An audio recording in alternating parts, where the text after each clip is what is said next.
please help me welcome to the stage Gary Vaynerchuk.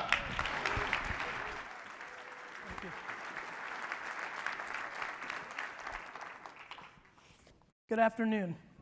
Actually, there's a lot of different places I want to take this talk, so I think I'll use the context of this first question to navigate my content, and then I'll pontificate, and then we will do some Q&A, because I think the details are far more interesting than the hyperbole or the context that I roll with up here, and obviously a lot of it you can gather through YouTube and other places. So quickly, by show of hands, how many of you have no idea who I am? Please raise your hand. That fucking hurts. Tough start. I figured that to be the case, so what I'm gonna do is I'm going to give you a background on where I came from, and then we'll take it from there. So I was born in the former Soviet Union. I was born in Belarus. I came to the US when I was 3. We were very poor. I lived in a studio apartment in Queens that was about the size of this stage. My dad got a bunch of side jobs. One was a stock boy in a liquor store in Clark, New Jersey, where he made $2 an hour. And that's where our American dream started. My dad eventually became the manager of that store, and we moved to Edison, New Jersey, where my entrepreneurial career began. When I was 6, I started a 6 lemonade stand franchise. So, how many of you, by show of hands, remember Big Wheels, those little bikes? I rode my Big Wheels at the end of the day, picking up my cash like I was little Tony Soprano or something. So, that was good. That was a good start to start making some money. When I turned 13, I started my real first big business. Baseball cards were a big deal when I was of that age in the US, and I started selling baseball cards in the malls of New Jersey, making $2,000 to $3,000 a weekend as a 14-year-old. As you can imagine, that's pretty big time. I don't know about you guys, but when you have $30,000 in cash under your bed and you're 14 and you're not selling weed, you're doing a good job. So that was good. And then at that point, my dad, how many people here are immigrants or a child of an immigrant? Raise your hands.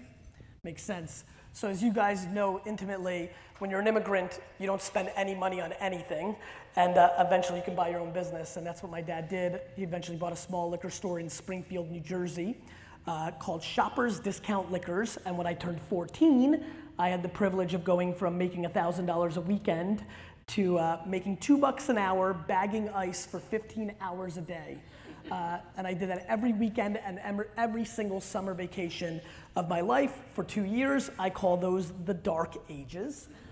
Eventually, my dad allowed me to come upstairs, and that's where I really learned my passion of the business my dad was in. At that point, I wasn't super interested in selling Coors Light or Absolute Vodka. There was nothing interesting about it. People bought what they bought. We sold those items at cost. We were a discount liquor retailer. I couldn't get my juices going, but wine culture was just starting in the US in the mid-90s, and we were in Springfield, New Jersey, so Summit, Milburn, Short Hills, some affluence around us, so there was some wine buildup happening that I became super interested in, and because people collected wine, that was really my attachment point of the wine collecting to the baseball card and comic book and all that kind of stuff. For me, it was kind of like, Michael Jordan, Frank Thomas, Wayne Gretzky, Silver Oak, Opus One, Chateau Lafite, same shit, I can do this. So I basically moved all my attention of learning that world versus the baseball card world. This is where the story starts making a connection point between a lot of you and myself. I will make this statement predicated on what I'm about to talk about for the next 40 or so minutes before we get into Q&A, and I think it's going to make a very important connection point between all of us. There's one thing I really want you to understand as I go on with this talk. I love social media because it sells shit. Not because it's interesting. I don't like techiness. I didn't grow up with a computer until I was 18 years old. I like it because it sells stuff. And that's the important connection that I want to really make here. See, my career took an interesting turn. At 18, I decided that I was going to open up 4,000 liquor stores. I used to call it the Toys R Us of liquor stores and wine shops across the country, build the biggest franchise in the wine and spirits world, sell it, and buy the New York Jets, right? That was the game plan. And that's still the game plan, but it's taken a very different turn. And its first turn happened my freshman year in college. I was in my dorm room playing Madden 94, dominating, by the way. And my friend ran into my room and said, hey man, you have to come and see this. I run into a room, there's 6 guys hovering over a computer. Now mind you, I've spent less than 10 hours on a computer in my life at this point. I was a crap student, so I mailed in computer class, and I think I had a word processor that I never opened to do my papers. And so I'm sitting in front of this computer. It's the first time that I ever hear coo-coo-ch. Remember that? I want to talk about the real racket. Dial-up internet, $3 a minute. Fucking AOL. Anyway, they're sitting there. I'm hovering over him. I make a very profound statement. I say, is this the information superhighway? That's what we called it back then. I know you guys know.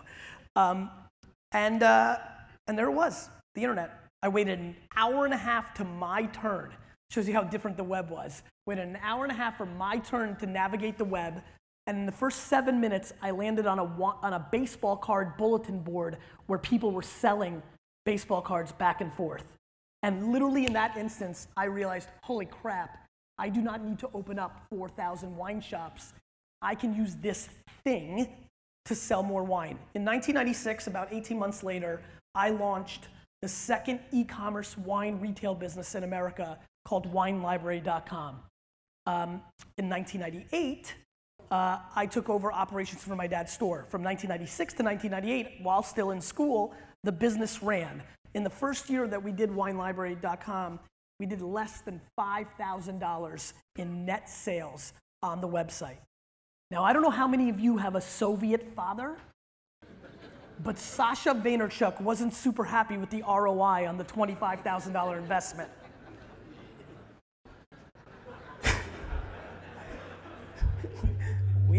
There's something over here. I'm going to try to stay away from it. In 1998, I took over my dad's business. It did $3 million in revenue on 10% gross profit.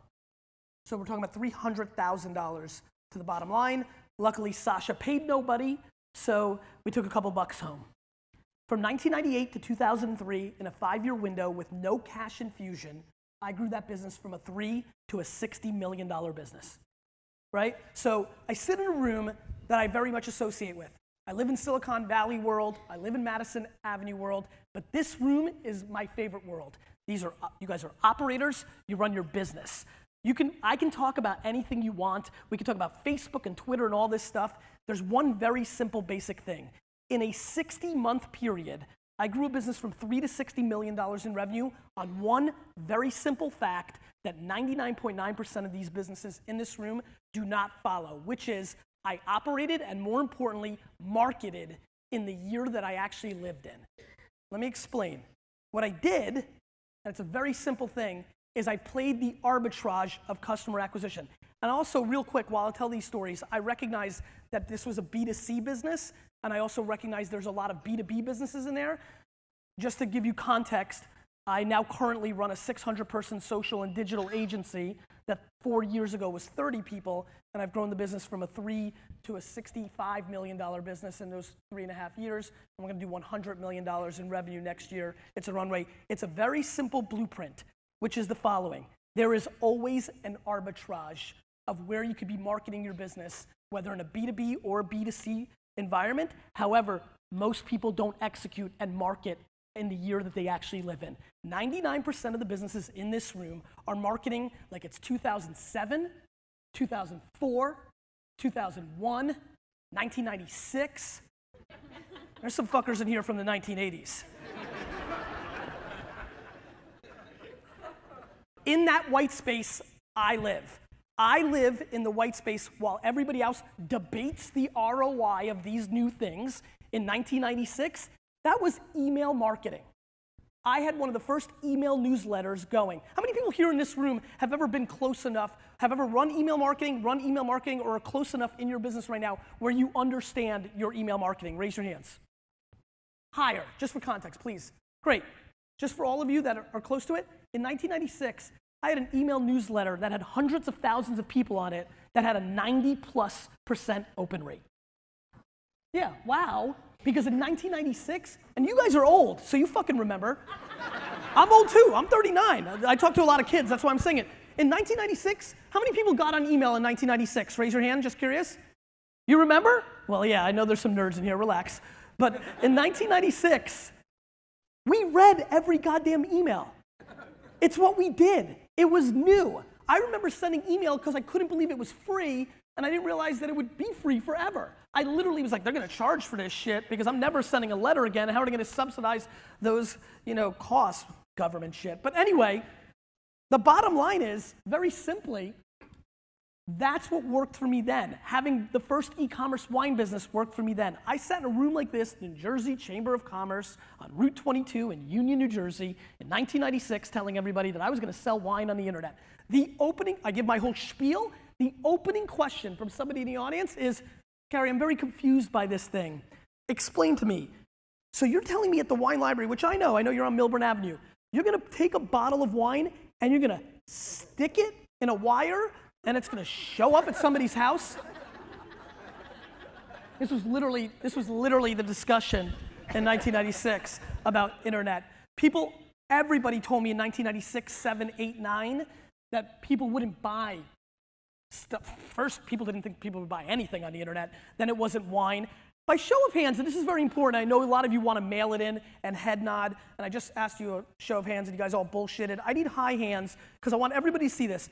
And remember the following question. Lying is the devil. All right, here we go. By show of hands, how many people remember very easily, just 15 years ago or less, you being very uncomfortable and even made the statement that you would not put a credit card into a computer? Don't lie, raise your hands. Raise it high. Jesus. Now, of those people, how many of you have now put a credit card into a website? Raise your hands. That, my friends, what just happened is the single place where I live. That right there, what you in this room right now think you won't do, and what I know you're going to do, is the white space in which I will buy the fucking New York Jets. And that has been the calling card, and that is what I'm trying to inspire. One, because I'm very practical. You're about to get pumped. I'm gonna make a lot of sense, because I'm a businessman. I don't care about technology. I wish it didn't exist. I knew exactly how to do direct mail and radio and print. I did those things. I don't want things to change. I figured out email marketing and Google AdWords. How many people here run Google AdWords for their business? Raise your hands. I bought the word wine the day it came out for 5 cents a click and owned it for 9 months before anybody bid me up. White space. White space. Market in the year that you live in. I know that every B2B manufacturer in this room right now can sell a ton more shit by running Facebook dark post ads right now, and they have no idea for that to be true because they're a headline reader and they're not a practitioner. You read 2 bullshit articles in the Wall Street Journal and you form your opinion and you have no fucking idea what you're talking about. So, how do I move somebody to this mental place in this talk? I give you real life examples. I talk about real stuff.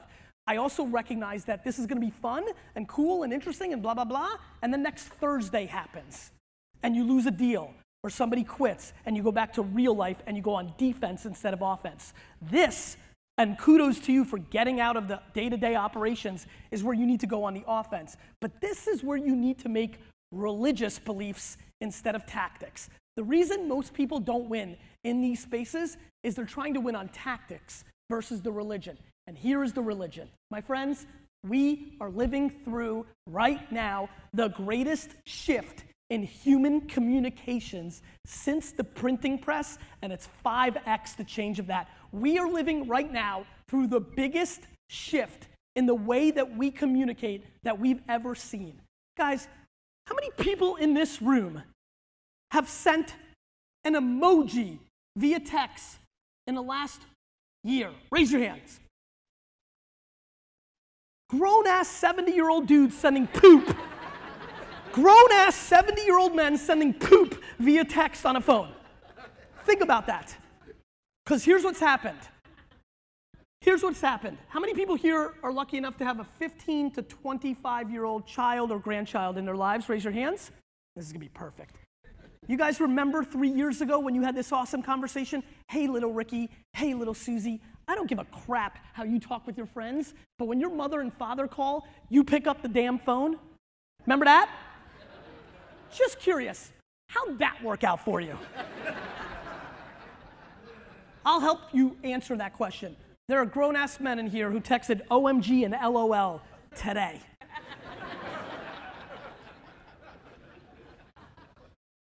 How many people in this room, in every 24-hour window, including when they're sleeping, are always within arm's reach of this?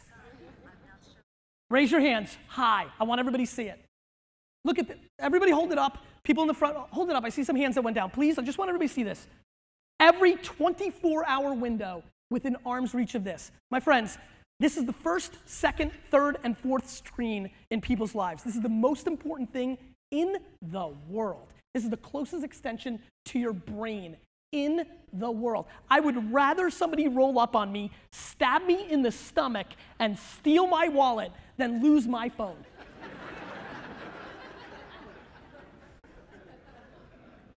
And so here's one thing, Vistage, that I can tell you. Regardless of what you do for a living, every one of you is connected by one truth that matters to every goddamn person in this room, which is, before you tell me how great your business is and what you can do for me as a service provider, or you can sell me some tools, or you're a great agency, before you tell me or any other consumer what your thing is and why it's so great, you need the most important commodity in the world: attention.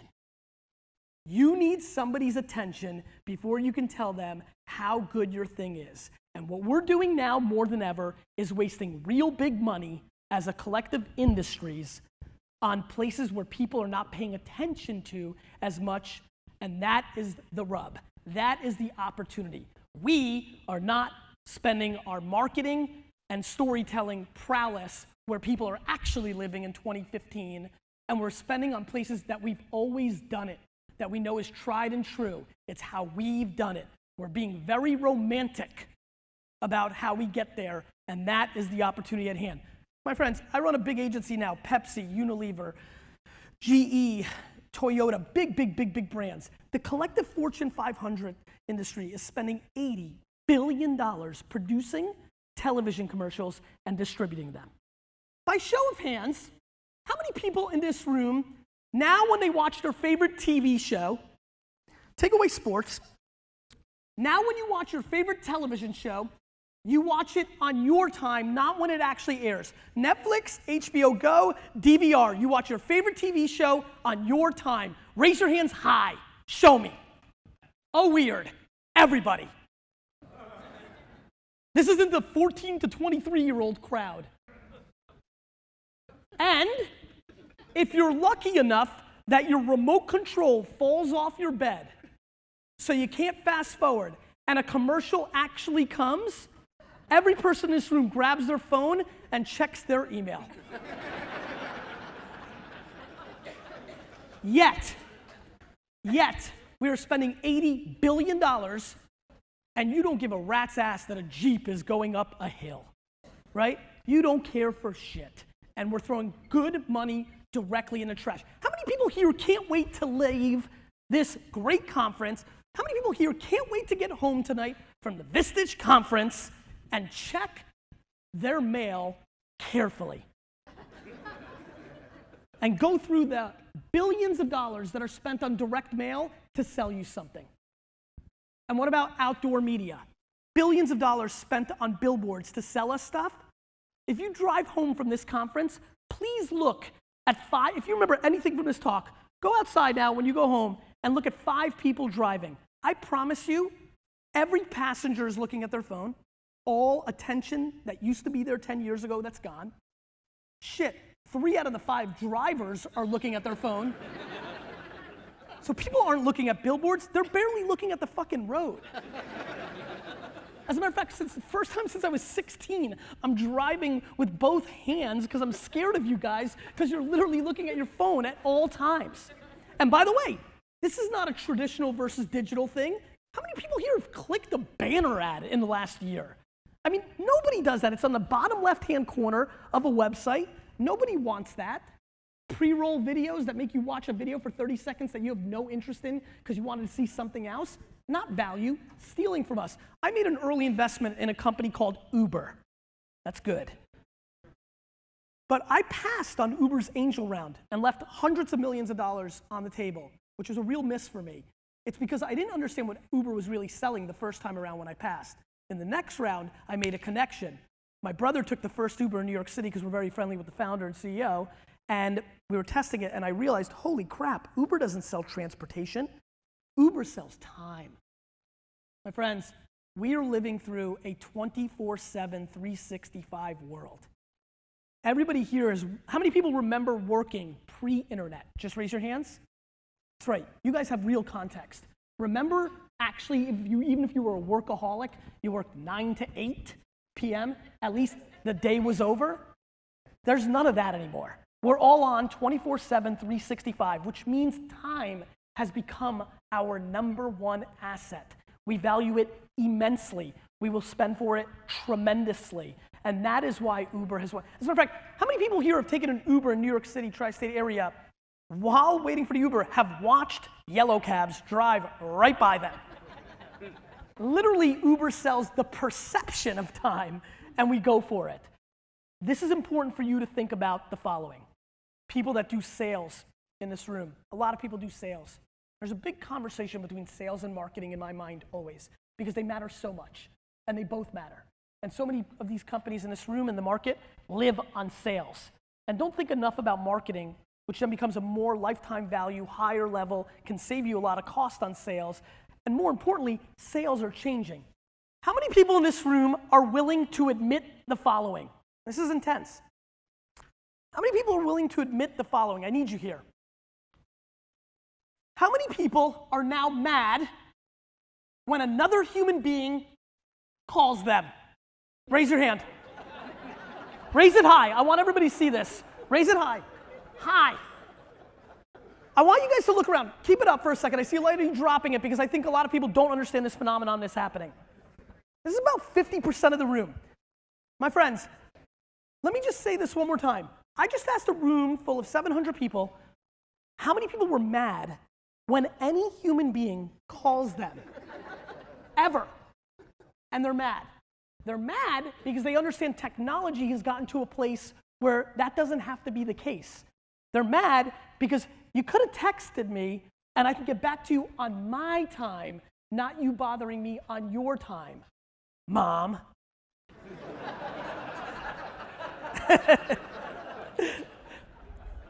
And so we've lived for 70 years where marketing and advertising and sales have been in the business of disrupting you when you're doing your shit and trying to sell you. I want to listen to the ball game, they're going to stop and sell me some beer. I'm listening to a great radio show, they stop, they try to sell something. I'm reading a very good article, I turn the page, wait, it's a full page ad for a car. I got to get around it, right? I want to go to a website, a banner ad pops up, I've got to click it, get out of the way, and then read what I want. We have been in disruptive marketing. So I call you at your house and try to telemarket to you, right? This has been the game for 70 years, and there's a problem. The problem is technology has finally caught up to the actual consumer behavior. It started with boop, boop, boop, boop, boop, with TiVo, and it's moving on to every technology in the world, including the next update for Apple, where they're blocking ads on your mobile device, because I think we all know there's nothing worse. There's literally nothing worse than a pop-up banner ad on a mobile device. Because as you guys know, it takes up the whole goddamn screen. I don't know if you've noticed, the X is so minuscule. I don't know about you guys, my thumb is fat as shit. I try to X out, I miss, I click it, it takes me to the wrong page, it steals 4 seconds of my time, which is really goddamn valuable at this point because the way we live. And back home at media agency world, or at the brand end, look how good the click-through ratio is. Meanwhile, you hate that brand. Meanwhile, after that happened to me 500 times on ESPN, I called my wife and said, no more Samsung products as long as when I'm dead, Lizzie, do your own thing, but I'm telling you right now, no more Samsung products. because the sentiment was negative, not positive. I know that we help companies like GE sell hundreds of thousands of dollars in lighting contracts by running ads against employees of companies that actually could buy that lighting contract. I know that if you use LinkedIn, Twitter, and Facebook properly, one salesperson can drive the sales results that a 10-person sales team can do for your business if you actually knew how it worked. I know that nobody understands that right this second, Facebook ads is the single best ad product since early Google AdWords, and the only point of view that people have on it was the organic reach went away and they tricked us to sell us ads, yet not recognizing it's the best ROI ad product of all time. And number two, the kids aren't there. Cool, agreed, but shit, a lot of people here don't need to be selling to 15-year-olds. So I know that you've heard of social media, and you hear of it as social media, that thing, and I hear it as social media, the slang term for the current state of the internet. And when you take that definition and understand the current state of the internet, it gets a lot harder in this room to bet against it. You want to bet against the internet? Knock yourself out. It's a bad idea. Because if you sit here calmly, actually this is a very important conversation to have right now because I want to navigate off of this show of hands. How many people in this room are retiring in the next 5 years? And I don't mean you're going to fucking kill it and buy a boat. I mean, you're old and you're fucking finished. So, one more time. One more time. How many people retiring here in the next 5 years? Raise your hands. 1, 2, 3, 4, 5, 6. Great. So for you 6 gentlemen, I think you can take some of the, content that I'm about to roll out with some grain of salt, Really hope you enjoyed the fishing and whatever the fuck you're up to. But for the rest of you, please remember that 10 years ago today, nothing that matters in attention today existed. Not smartphones, not Facebook, not YouTube, or they just turned 10. LinkedIn, Twitter, Instagram, Snapchat. My friends, this is the #1 thing in the world. This right here. 50% of what people do on this thing is social networks. Attention. Attention. You think that your customer's not on it because you've aged down the platforms. You think it's 20-year-olds. How many people in this room on Facebook? Raise your hands. Oh, weird. Interesting. Yeah. How many people in this room on Instagram? Raise your hands. More than people would have thought. Because what we're living through, back to that culture shift, if you're bought into this religion, not the tactic, what we're living through, my friends, is something very, very fascinating, which is the age downification of our society. Let me explain. If you are lucky enough to be in this room right now and can sit here and know your age, and if you were lucky enough to know your parent at your exact age that you are now, if you're blessed enough to have known your parent at the age that you are right this second, how many people have that? Raise your hands. Now think about your parent at your age right now, how much goddamn older they were than you are acting now. We are acting so much younger in one generation. As a matter of fact, if you look at the consumer behavior, the average 42-year-old woman is acting like most 29-year-old females only a decade ago.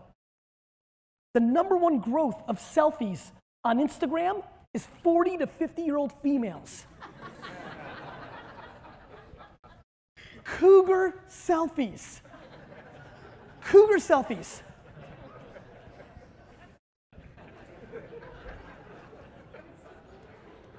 Early in Facebook, when I spoke in rooms like this in 2009, and I said, you're going to be on Facebook. You know that whole spiel I did with raise your hands? So yeah, I would segue into how many people here are not on Facebook? A lot of people raise their hands. I would say, you're going to be on it. They would be like, no. Then I would ask, actually, let's ask in here. How many people in this room at one point in their lives, probably 7, 8 years ago, said that they would never go on Facebook? Why would they do that? And have now gone on Facebook? Raise your hands. Tell the truth. So that was the game I would play, right? And so to me, what people didn't understand back then, I used to call it the grandma effect, which was I was living in the age where I knew people were putting their kids' pictures on Facebook, and if you wanted to keep up with your kids, that's where you had to be. Period, end of story. It's the biggest reason so many people in this room are on Instagram now, because that's where their kids are spending their time on. There's even, how many people in this room are on Snapchat? Raise your hands. Hi. Let's clap it up for these pioneers. Come on. Good shit. And I know some of the old folks are here like, isn't that the site where they send the penis pictures and the sex stuff? No. That's what old white men put on media to scare you away from these things. It's the place where 125 million people go every single day and spend multiple hours. Now, those people right now are 14 to 25-year-olds. Those same people will be 25 to 35-year-olds in about, I don't know, 12 to 18 months. Those people that make business decisions. Those people that influence people within their organizations to make business decisions. And it might make sense for you to have some goddamn clue of what's going on there if that's going to be the case. And that's the theory. And that's the basic principle, which is if you sit in this room right now and you run a business that does 7 figures a year and you have zero knowledge of what's going on Facebook and Instagram and Snapchat and Twitter and Pinterest, depending on your business. If you have zero knowledge and you have a 7-figure business in B2B or B2C, you, as a CEO, are not positioning your business in the right manner. You are making yourself very, very vulnerable because this shift is real, because technology doesn't care about how you want the world to be. It just does it the way it's going to be. Some poor sap bought 5,000 horses before Henry Ford created the car. He lost. The price went down on that commodity because technology changed. Woolworths and JCPenney's and Sears didn't innovate. They lost. IBM's in deep trouble because of cloud services, and they didn't adjust, but Amazon did. And the world goes on and on and on. And my friends, with all due respect to everybody in this room, including myself, way better, way bigger businesses than ours have gone out of business by disrespecting the year that we live in. How many people here are in manufacturing? Raise your hands. I mean, look, I assume you're paying a little attention to what's going on with 3D printing. Like, you got to. Like, you want to disrespect it, you're more than welcome. If you deploy technology growth over a 10-year window, it's very difficult to understand why in the world 15 years from this moment right now, anybody would buy a screwdriver or a part of any sorts when they can print it in their home. Your head can't totally wrap itself around that because we didn't grow up with it. But nor did your if you went and dug up your great-great-grandfather and showed him this world, he would shit his pants. He would say, what the hell is this and that and this and that? Do you know that the #1 new construction feature on suburban homes in 2015 is a door on the front door of homes so that people can drop the Amazon packages right behind it? Guys, I question myself. You know, what's really most interesting to me is that all of you know these things are happening in real life. All of you just raised your hands. Half of you don't want a phone call from another person, right? You're sending emojis to each other. You didn't know what an emoji was 24 months ago, right? All your behaviors from an everyday basis, the way you live as a human being, have shifted on you, yet you're trying to run your business as if it doesn't exist in today's environment of communication.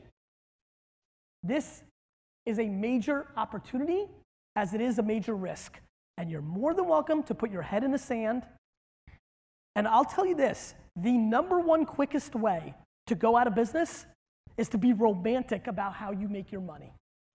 You're more than welcome to draw a line in the sand. You're more than welcome to be super sad that when you go out to a restaurant and you see a couple sitting there and they're both on the phone, you're more than welcome to judge them how sad that is. Right? You're more than welcome to judge your grandkids or your nieces and nephews or your own kids about how they just sit at home and play Minecraft and they're fat asses because they don't go outside. Or how, this is my favorite old person talk, and I'm talking like my 30-year-old friends. Oh, these kids, they don't even know how to communicate to each other. because they're always on the phone, right? They don't know how to communicate. Meanwhile, what you were doing on that same Tuesday afternoon, 30 years earlier, was you were outside throwing a tennis ball against a wall, playing wall ball by yourself. And more importantly, what's way more interesting to me is, where the hell do you think the world's going? Like, what do you think your kids and these youngsters' lives are going to look like in a digital era? You think we're going backwards? You think everybody's going to melt their phones? And like, we're going to be anti-technology? This is going in one direction.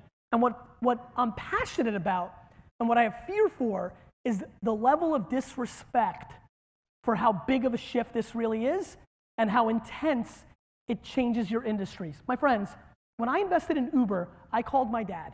I said, Dad, you need to talk to Lenny and Nikolai and Victor and Ivan, because all my dad's friends, when they came to America, a lot of them went to LA. How many people have lived in LA or spent time in LA?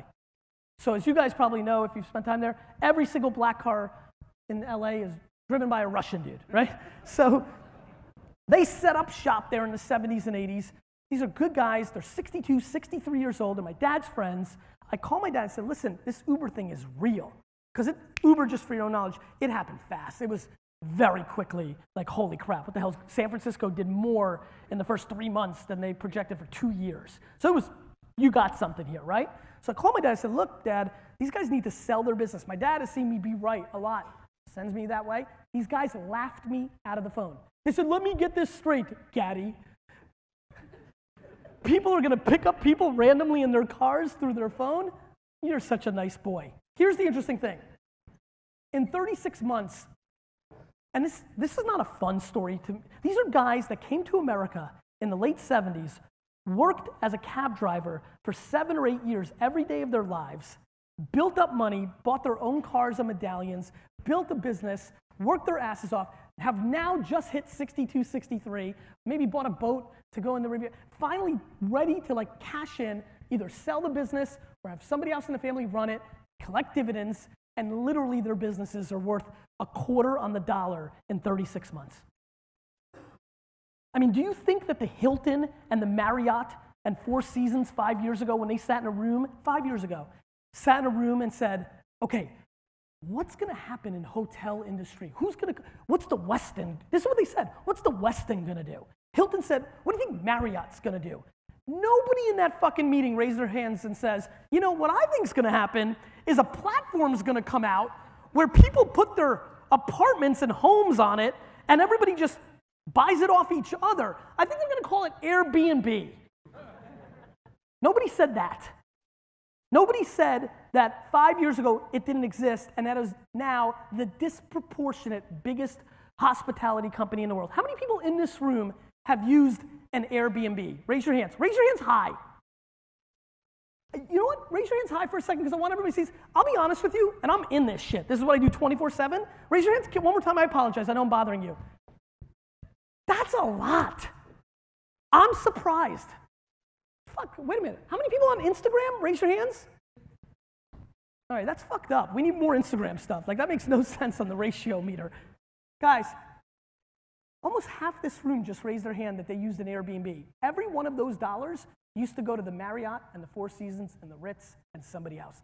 We are really, really, really living through a culture shift that everybody's disproportionately underestimating.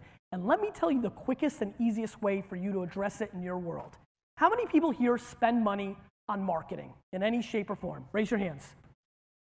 Every one of you has to go look at every line item on your P&L of what you spend on marketing. I promise you, 40 to 60% of the money you spend to make more money is going directly in the garbage because you're marketing like it's a decade ago. And as a matter of fact, I know this because I do this for a living at scale. Most of you don't even know the practitioner details in that spend. It's just the way it is. You've taken for granted what it does. You do not know the current ROIs of your AdWords campaign, your direct mail campaign, your platforms, your sponsorships, your flyers, your radio, whatever it is you're doing. And so, while this is all happening and this entire room is spending their monies on those places, people are tuning out those messages. I mean, buying an ad in a print magazine? I mean, really? Because somebody's going to go to page 132 of the B2B magazine in your industry and see your full page ad and get inspired to call you? I mean, we are wasting real fucking money. Hundreds of collective billions of dollars each year being thrown directly in the trash because people are not practitioners in the reality of the current marketplace. And so I implore you, and by the way, I know what you're thinking. This guy might be right. Yeah, I'm going to take that 24-year-old to my office and put him on this. Do not fucking do that. Most of your 24-year-olds that are pushing social media as an agenda, their practitionership on social media is about picking up chicks or dudes or hanging out. It is not predicated on actually selling stuff. There is real, tangible ROI in these platforms. We have many B2B companies selling million-dollar contracts through a post on Twitter or Facebook or LinkedIn. Real money, because you're on them. And please, how many people on LinkedIn? Here we go, everybody. This is not a social media strategy. Go to LinkedIn and spam fuckers that you want to sell to. That is not a strategy of emailing them cold and saying, I'm Pam, work with me. It's not going to work. I mean, again, because I look at the data of inbound versus outbound. You don't respond to the spamming you get on LinkedIn, yet you deploy it as if you think everybody's different than you. My friends, it's time to wake up. It's 2016, and the far majority of this room is not playing like it is. And you're putting your head in the sand if you don't think this stuff is going to really shift stuff. And your emerging competitors, either the ones in this room, the 3, the 2 that get inspired from here and do something about it, or the 15 to 20 that never knew the way you did it and are just starting and doing it the only way they know, which is this way. How many people here are familiar with Birchbox? Birchbox, raise your hand. Birchbox, company I wrote the first check into. $0 to $400 million in revenue of a subscription of the month makeup business in 4 years. Meanwhile, and by the way, Pinterest, Instagram, Facebook. Meanwhile, L'Oreal is a client of mine. And I go sit down with the CEO the other day, and he goes, Gary, we're really struggling for 20 to 35-year-olds. You've been saying this is a problem. Help me understand. Help me understand. I said, okay, Frederick. I go, for the last 18 months, I've been trying to explain to you that if you think that you're going to reach 20 to 35-year-old women by buying page 197 in Vogue and spending, stick with me now, $700 million in print advertising, you're out of your goddamn mind. And that's it. And so that's L'Oreal's extreme, and I know nobody here is spending $700 million in advertising on print. But they're trying to capture people's attention in a place that we left a long time ago. My friends, this is historic. This is history repeating itself. If you want to be a practitioner, if you want to be a historian, go read. Go get yourself educated on the carnage that happened when the radio went from being the #1 platform to being #2 behind television. And all the brands that were romantic and emotional about loving the radio, and they loved the guy that read their ad for them. And they grew up listening to the ball game on the radio, so fuck this thing called TV. Go read the stories about that and understand we're living through that again. We're not going back. It's not happening. So wake up, because you have a lot to lose. And the most interesting part is, if you actually wake up and become a practitioner and educated, you have a lot to gain. A whole lot. So please, market and operate like it's 2015, 16. Because when you start marketing that way, you start operating that way. And you start realizing, maybe you need to treat your employees differently. I run a 600-person firm where I spend 70% of my time on HR. I'm the head of HR. That's what I am. I run an agency. I sell people. The hell am I going to spend my time on? And we are now living in a place where your workforce has more options than it's ever had before. And if we're not bringing value to our people, if you're not following every one of your employees on social media to get a context of who they are and what they are outside of your 4 walls, you're making a huge mistake. It's one of the best things I do. Now, of course, My workforce skews very young. I respect that some of yours won't or won't have you, but the bottom line is we need to do way more about caring about the number one asset we have, which is our employees. My customers are a distant second to my employees. And with all the changes that are going on in this marketplace, guys, you know this, everybody coming out of college right now thinks that they're the next Mark Zuckerberg. Every 23-year-old in America right now is trying to raise $2 million on their bullshit fucking idea. And a lot of people in this room wrote a $25,000 check to their friend's son because he's gonna do the next Uber. And so we're living in very, very interesting times. And so what I can tell you practically is the disproportionate ROI of my financial career has been predicated on investing in my people and using the current technologies. I've never been able to scale it better.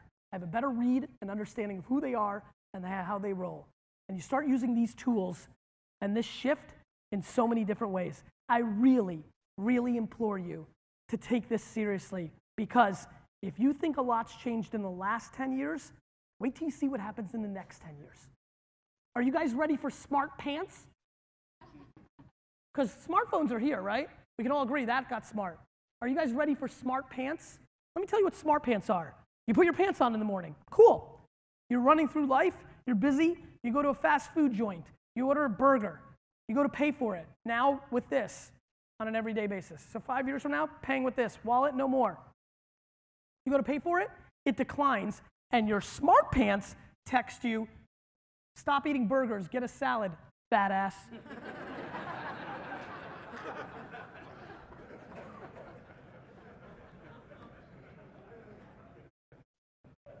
It's all coming. Smart refrigerator. You know how disruptive that's going to be for CPG brands? Your smart refrigerator in your kitchen, knowing that you're a Bud Light drinker, and when you're down to one Bud Light, it reorders it for you. And so who's going to make that sale? Walmart? I don't think so. My wine shop? I don't think so. Bud Light. The internet is the middleman. Many of you won't see it all the way through to disrupt your business, but that's only going to happen out of luck. You got lucky that you didn't own a hotel. You got lucky that you didn't own a black car service. But right now, right this second, one of the businesses in this room is being disrupted by two kids with an idea, with tons of money and backing, and the internet as its infrastructure to speed up from zero to a pain in the ass to a fucking problem in 24 months. And if you don't start running the marathon at least, I can't help ask you to do what I try to do every day, which is try to put myself out of business. Every day I wake up, I try to put myself out of business because it's much more fun if I do it than somebody else does it for me. And I can't ask you to do that because that's a big leap from not being deep in it. But what I can ask this room is to start looking at their advertising and start acting like it's 2016, because that will become a proxy to all your behavior, both in HR, both in operations, both in product, both in everything. It's the quickest and most practical way to be there. I love when people position me in media. I was on Bloomberg TV today. Thought leader, guru, this, that. I'm the most practical person. I was born with zip. When I was doing my marketing, there was no awards. There was no reports. Like many of you, if I didn't sell more Pinot Grigio, that was the problem. So all this stuff I'm telling you, I'm not a fucking futurist. I'm not here to get you excited. I'm here to wake you the fuck up. I'm practical as shit. It's 2015. Wake up. Thank you.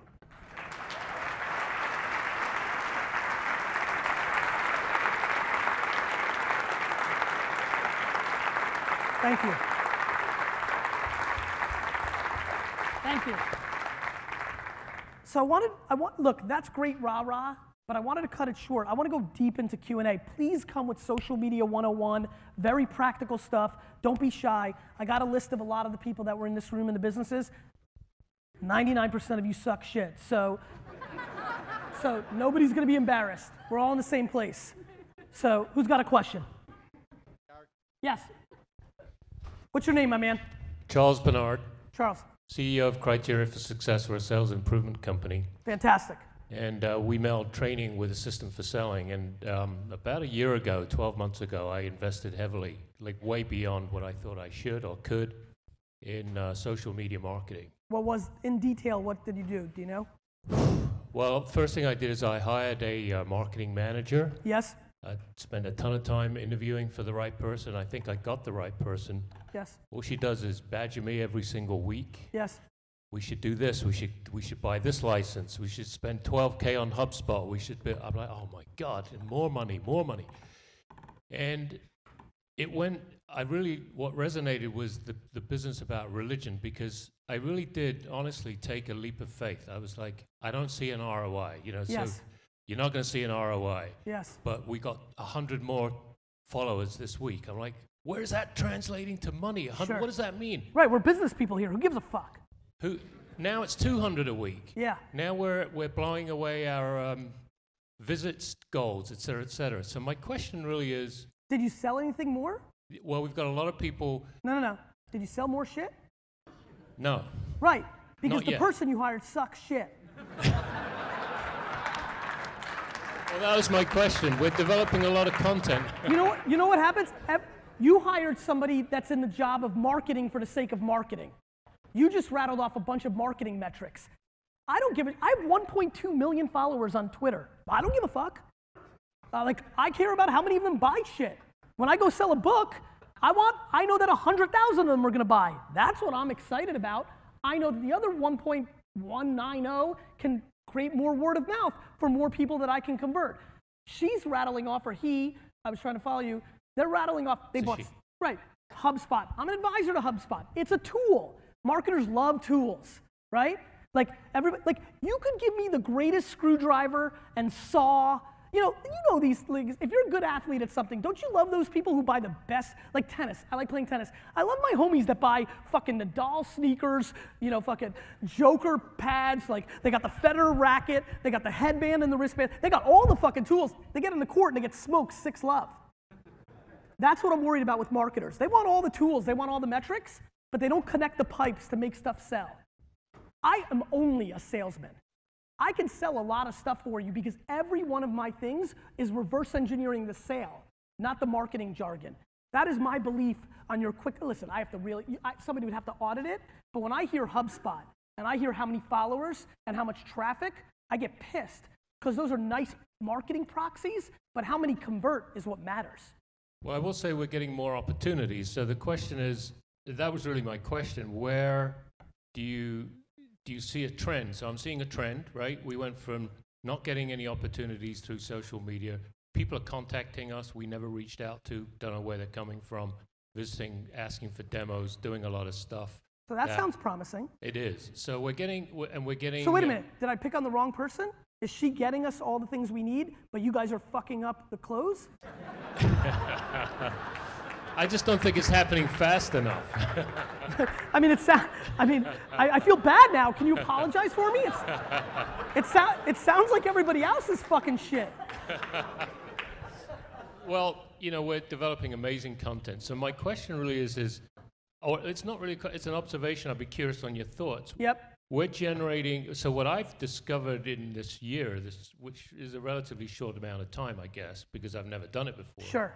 Is we've parallel streamed, I would say, about 20 initiatives. Yes. And some of them took root and some of them didn't. But Makes sense. we're developing content. We're in all these platforms you mentioned. Yes. We're getting downloads. We're getting forums. We're getting. Yes. So how long do I have to wait? And what do I have to do? Simple question. It is a very simple question. I think the answer is, I would look at, are you getting qualified leads? Those leads, I would try to, now, first I would look at your content, and I would see if there was a real right hook at the end of the content to drive people into a funnel where I could then convert, right? Is there a phone number? Because maybe your demo skews older, and just hitting a phone number button is a quicker way than filling out a form. I'm always trying to create as little friction as possible to get to the sale. So first I'd have to look at the content and see how much friction there is to get to the funnel. Then I need to see what happens when it's in the funnel. Is somebody calling them? Are they disrespecting the social? I mean, look, businesses are funny. Politics are real. Maybe the person on the sales team doesn't like that this social media person's doing such a good job, and they're punting and lollygagging all those leads and doing it the old way because they're uncomfortable with this and maybe not following up with those leads. You got to look at every piece of the pie to get to the conversion of the sale. But it's not super hard. Go audit to see if the stuff is really getting qualified leads, then go find out what those 90 people, what happened to them. Like, what happened to Rick Thompson, who downloaded a demo and then put his email and phone number in? What did we do with them? That's like having a store, people come to the store, but you close the register.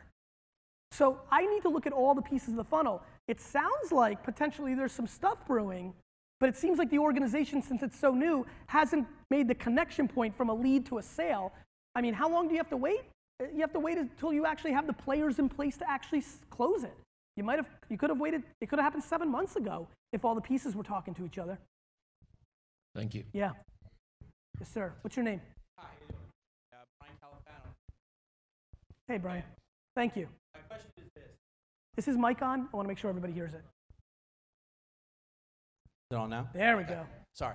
No worries, Brian. The question is this. So, company relatively early in our stage of content marketing. So what we do is provide CFO services for small, medium-sized businesses. Okay.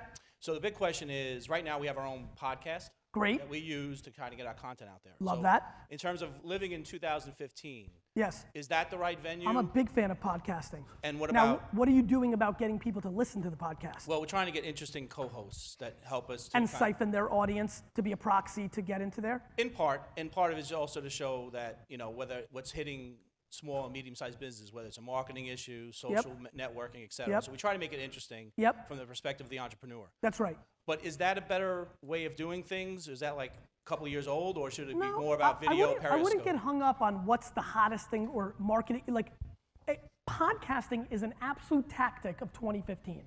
Tons of people listen to them. How many people here listen to podcasts? It's pretty cool. It's a good number. A lot more than 3 years ago. It had a resurgence. It was big in like 08, 09. Then all of a sudden kind of clicked as our phones got smart. Bluetooth in the car became a big reason podcasts blew up because people were just throwing it from their phone to the car.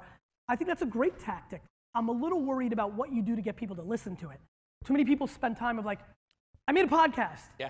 I'm like, great. What do you want, a cookie? Like you need to get people to listen to it so that Absolutely. it becomes a proxy content-wise to a sale. So Facebook ads targeting your co-host's fans on Facebook. Yeah, we try doing that. We also use our own respective LinkedIn networks. To try But to to get the just word out. use organic when you're a B2B CFO enablement to small business product, you're not going to have a lot of fans. So you need to use Facebook ads smartly.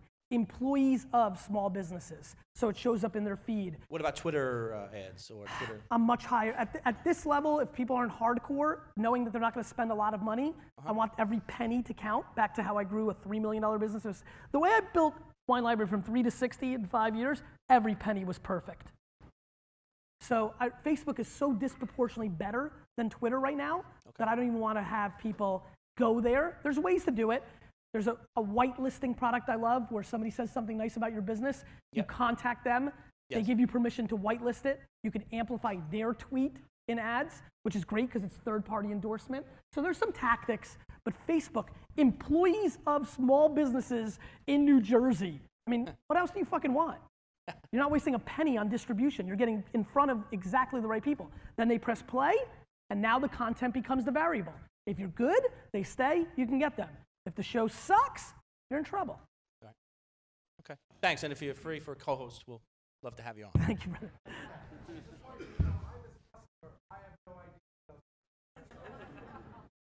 Why'd you let him go punch him in the face.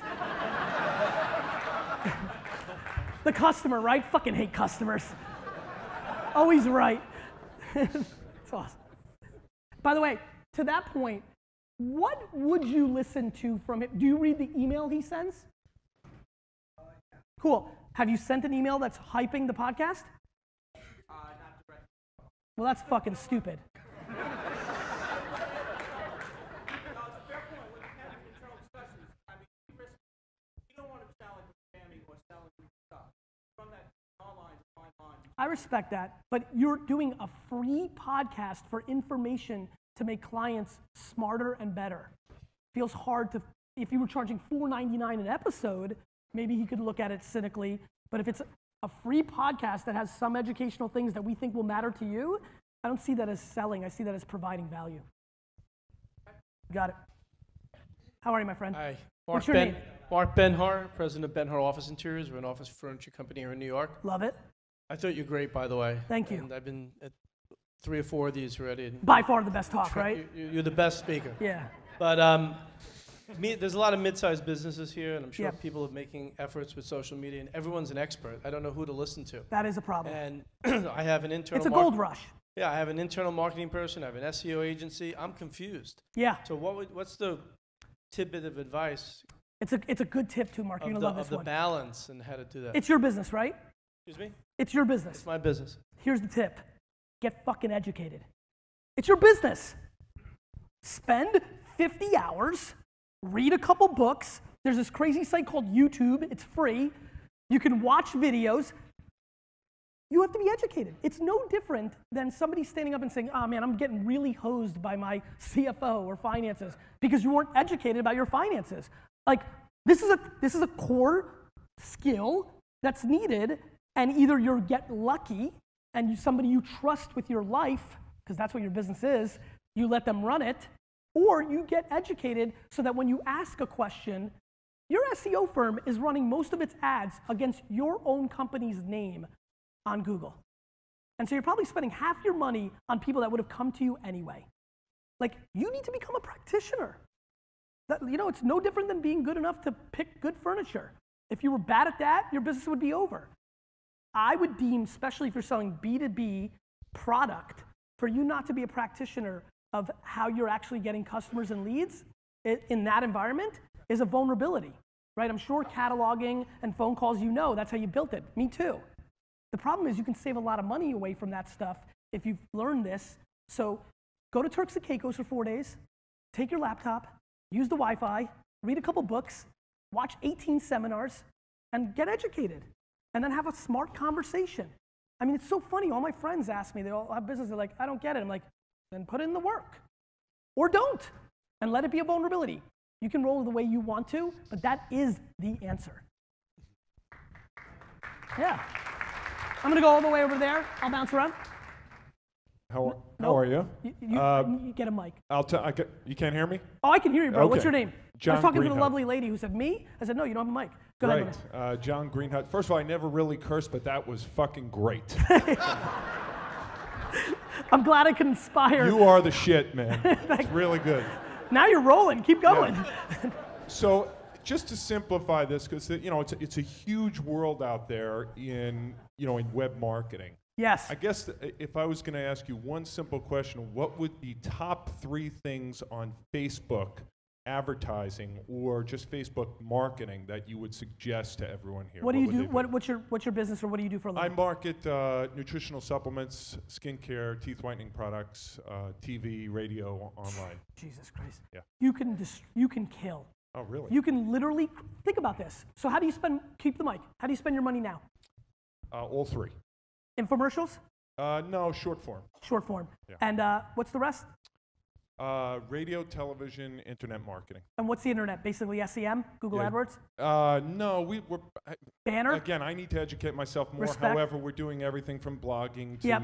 The bottom line is, you could literally, and so here's a good example. You know what your products compete with, right? Like, Right. you know your products and you know what the other big products are in the category, right?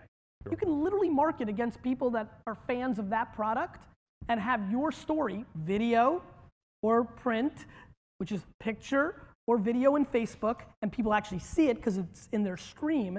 So you can create segmentations. You could create a segmentation of, if you want to market, if your teeth whitening product is doing super well in whatever category you're knowledgeable about, if you're trying to reach a 68-year-old male who's drank coffee his whole life versus a 25-year-old Upper East Side female, you've got to tell them 2 different stories. That's why Facebook is so powerful. We can segment at scale, so the right tactic is create as many segmentations as you possibly can afford that target customers, and then tell stories to them that matter to them. I mean, everybody's like, guys, TV and general marketing is all vanilla because it's trying to reach everybody. Or you can run an ad for teeth whitening to 25 to 29-year-old Asian Americans, and go figure, this is mind-blowing, maybe there's an Asian American man in the picture. Like, you want to sell me shit? Talk about the Jets. If you sell peanut butter, put a Facebook post with some peanut butter and a fucking Jets hat, I'll buy it. So it's not just demo, it's not just, why does BET over-index with African Americans in viewership? They're in it. Like, it's crazy. Like, we can market so smartly. So learn how segmentation works. What's crazier, that will blow your mind, is it'll cost you $100 or $200 per group to see meaningful things happen if your content's right. And then you win if your product's right. But like the exercise and supplement, I mean, like, that's the only people, I mean, you should be buying Instagram ads yesterday. That's all that's going on Instagram. Instagram's basically soft porn of fitness people. I like how all the dudes laughed, you fucking scumbuckets. Thank you. Yes. Hi, Ted Goldberg, Aileen Candles, we're a domestic manufacturer. Comment first and then a question. I spend way too much money at retail at your place. You can't get in on the weekends. I would knock down that Taco Bell and make it into a parking lot. Trust me, I'm You gotta really do something. debating it. Thank you. So where do you live? I live in New York City and Tewksbury, New Jersey. Thank you so much So for you're shopping. halfway, and I Yep. spend way too much money at I retail. love at your you place. so much. And there's a bunch of us here that will collect a fund to displace Woody Johnson to have you on the Jets. Thank you. I'm trying. We miss those ads on the Jersey Turnpike if you're taking over the Jets. And that's fun. Like he's referring to, I ran billboard ads on Jersey Turnpike for Wine Library and Wine Library TV. I did a show on YouTube a couple months after YouTube came out that made me kind of internet famous. Like I know the arbitrage of print, radio, television, direct mail. I spent on it heavily and understood it compared to the alternatives now. Keep going, my friend. So what you said about people completely resonates with my partner and I. We are right now trying to get a grasp, and you didn't mention Glassdoor. Yes. We're really trying to get a grasp on kind of the message we're exuding outbound in terms of attracting I'm going to throw you for people. I'm going to throw you for such a loop in a minute. Go ahead. Okay. Do you want me to get right into it? How many people are familiar with what Glassdoor is? Cool. So we're trying to get a handle right now. We have a lot of factory workers, hire stick hundreds with of me on this. I'm going to jump factory in. people. So we're dealing with minimum wage workers. So Yelp, Facebook, Yep. Glassdoor. We're trying to both attract really talented people Yep. at all levels, Yep. and we're trying to kind of exude and combat some of the negativity written because we have minimum wage employees. Kind of, can you just comment Yep, on the I whole sure can. outbound and company image through Glassdoor Yes. and through Facebook and the like? Yes. So I'm very passionate about this. So every single employee that we fire at VaynerMedia that is not self-aware and didn't heed to the 30, James Orsini, where are you? James, please stand up. James, please tell this room how shitty I am at keeping employees around way too long and giving them way too much chance that fucks up our cash flow and our profit margin. Like the worst you've ever seen, right? Good. I'm the worst. Like I love employees literally the most, and I give them 47,000 chances to figure it out. But when we fire them, if they're still like, what the fuck? I'm like, I literally tell them to leave a negative review on Glassdoor if they believe that. So I would tell you that I think VaynerMedia's Glassdoor review is disproportionately worse than its reality because I have no interest in anybody applying for my company if they believe in anonymous reviews on the internet. So I would spin this conversation a little bit backwards. There's a lot of 10 years worth of Yelp data and a lot of other data that points to an unbelievable distrust to anonymous reviews versus the establishment. Now, the reason I can win is because I put out so much content that I've built out equity. Instead of going on the defense against Yelp and Glassdoor, I want you to go on the offense to the world by putting out content. Got it? It's changing the conversation in your mind from a defensive one to an offensive one. You like it, right? Exactly. Yeah. Yep, just looking around. Go ahead, yeah.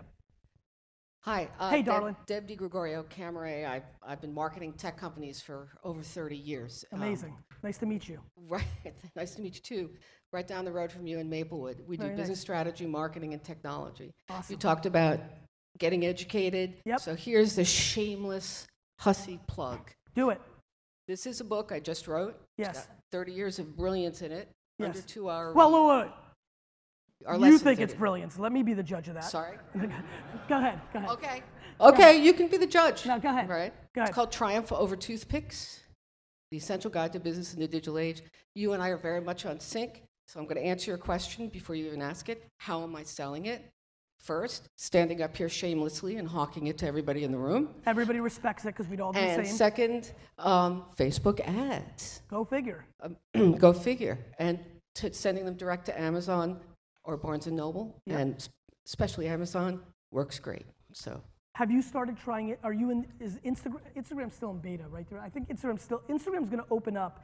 I know. Instagram's going to be a beast for you. Yeah. The book sales that are happening organically on Instagram are overwhelming. The other thing you may want to do is go to Instagram, search specific hashtags that you think will be relevant, and reach out to individuals. You can pay as little as $25 to $50 for a sponsored post where they'll take a post of it. Make sure that they put out hashtag sponsored so doesn't feel inauthentic. Right. And I think you could do really well. Well, thank you. You're welcome. Thank you. Yeah. Let me go over there, back there. Hey, darling. Hello. Hello. Hi, my name is Dipali. I'm from Precision Technologies. And I'm wondering, what's your opinion about social media marketing for B2B businesses? I think it's a good can fucking it idea. work? And if yes, then how? What did you say? I think it's a good fucking idea.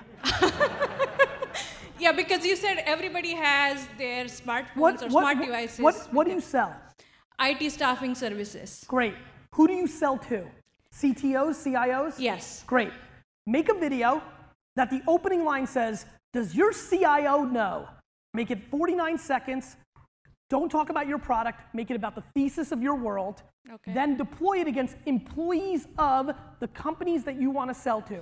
That CIO and CTO will have 5 emails in his or her inbox the next morning for people that work at DuPont, GE, small businesses, or whoever the hell your target is in 24 hours for a couple of $100. You know what that's called? Practitionership. Okay. And the reason I'm making a big point about this is what I just told her is right. Make content that targets the person that makes the business decision. Start the creative and the copy of, does your CTO know?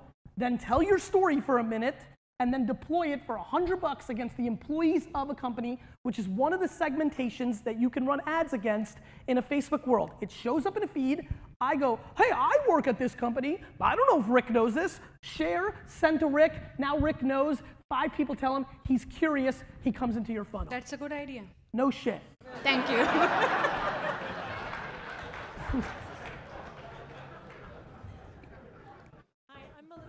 Hold on, let's put it on.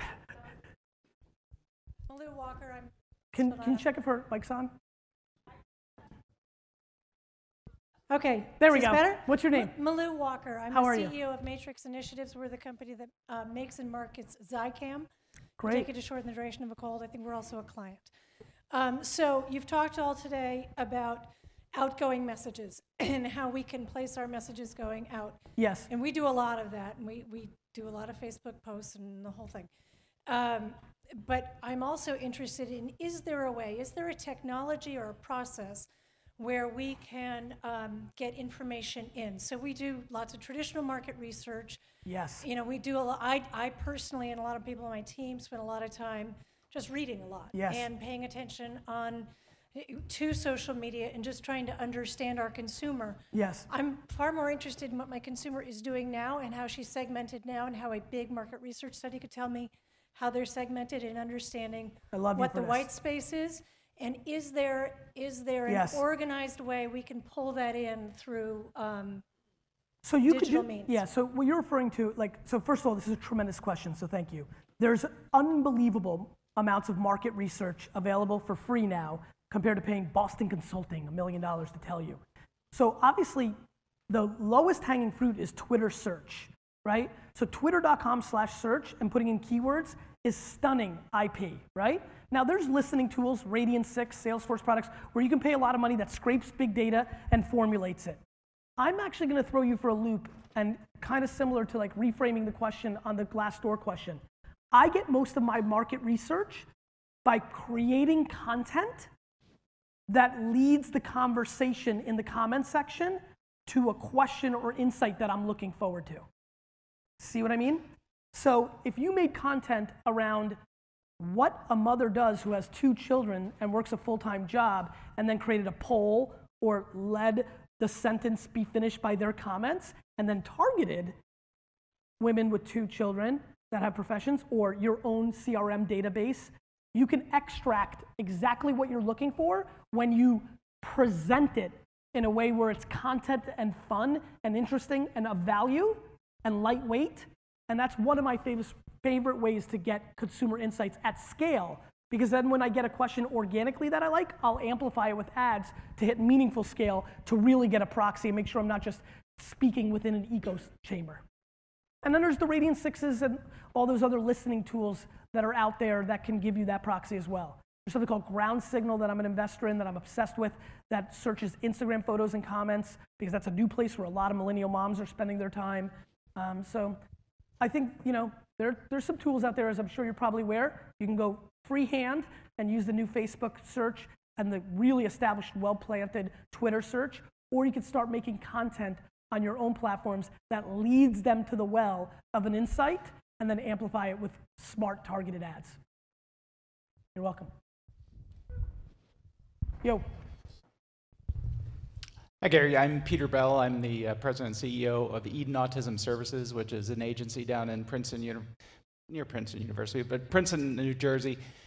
My question has to do more about what is your advice to us as CEOs about our own personal profiles on Facebook, Twitter, Instagram, Snapchat, and those kinds of things. I have always avoided the friend request from the family or the mom whose kid goes to my school, or even staff and so forth. I was intrigued by the fact that you're Facebook friends with all of your employees and so forth. How do you differentiate your professional life from your personal life? Do I really want people to know that I was out cheering my daughter on for lacrosse over the weekend, or what I had for dinner the other night because it was just so great and so forth? Yep.